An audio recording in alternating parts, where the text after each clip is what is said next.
Hi, my name's Mindy and welcome to my channel. I'm going to be doing a February TBR and let's get to it. Okay, the book I'm currently reading and I hope to get done is Arena by Holly Jennings. I hope to get this done by the 1st, but if I don't, I'll carry it over into February. This is a good book. It's a book called, it says, Callie Ling has died hundreds of times and it never gets easier. The Rage Tournaments, the virtual gaming leagues competition where the world's best gamers compete in a fight to the digital death. Every kill is broadcast to millions. Every player leads a life of ultimate fame, and though their weapons are digital, the pain is real. Callie Ling, the first female captain in tournament history, is at the top of the world until one of her teammates overdoses. Now she must confront the truth about the tournament, because it is more than a game, and even in the real world, not everything is as it seems. The VGL hides dark secrets, and the only way to change the rules is to fight from the inside. And this comes out April 6th in 2016. So, and then the next book I want to read is The Iron Trial by Holly Black and Cassandra Clare. I want to finish this. I'm over halfway done, so I want to finish this book this month. So. And then the next book I want to read is The Tale of Two Cities by Charles Dickens. I've been in a horrible reading slump, so I wasn't able to get to this book in January.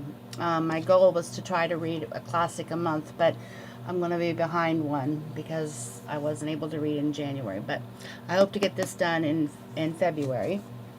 And the next book I hope to get finished is Winter by Marissa Meyer. I am on page 492, so a little over half, so hopefully I can get this done in February. And then all the rest of the books are just books I'd like to read this month if I can. If not, they'll probably be carried over till March. But the first book is Ashes to Ashes by Mel Starr. It says, Master Hugh, Kate, and their children attend the Midsummer's Eve fire. Early next morning, Hugh hears the passing bell ring out from the church of St. Warnwald. Moments later summoned. Tenants collecting the ashes to spread upon their fields have found burned bones.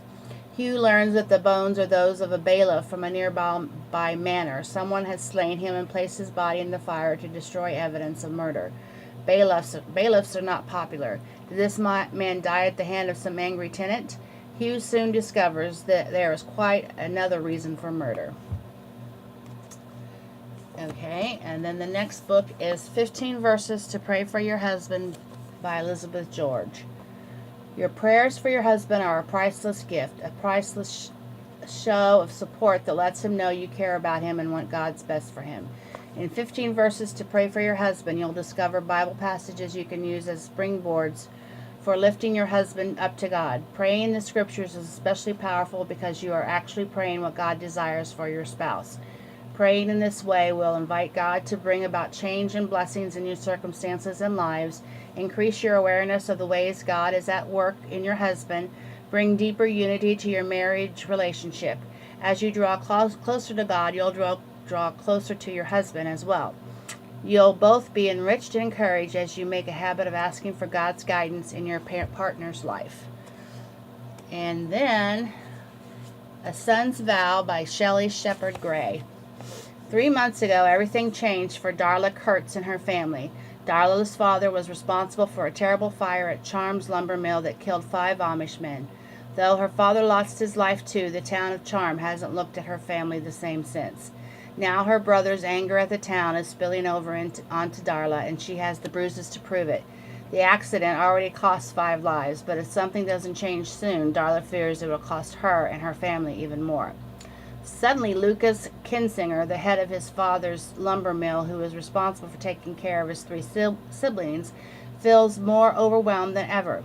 He has also never felt more alone, especially with the new tension between him and Darla, who was his close friend before the accident changed everything.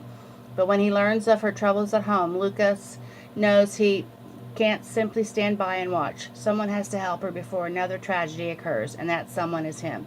As Lucas and Darla attempt to repair their families, They discover something deeper than friendship growing between them. But will the pain of the past overcome any chance of future happiness? And I'm not sure. I think this might already be out.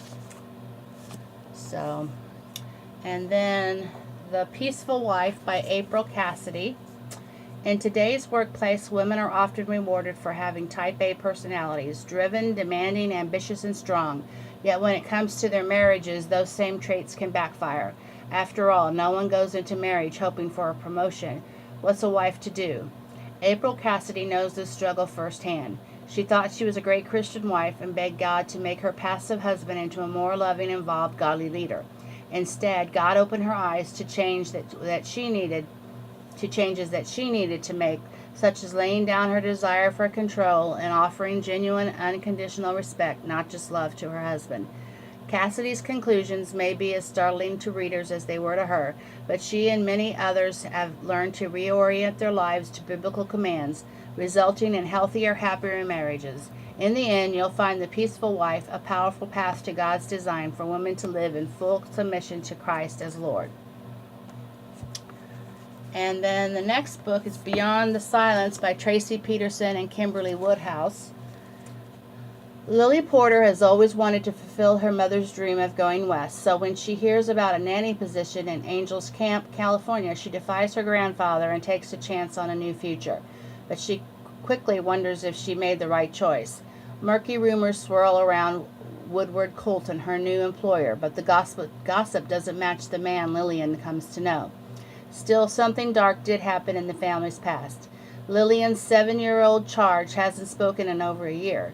Gently, Lillian tries to coax him out of his shell, hoping he'll one day feel safe enough to share what scared him.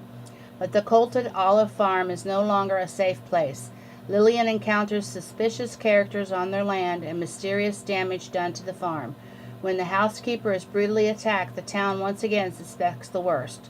Will discovering the truth help Lillian clear the name of the man she has come to love, or will it endanger her even more? And then The Body Under the Bridge by Paul McCusker.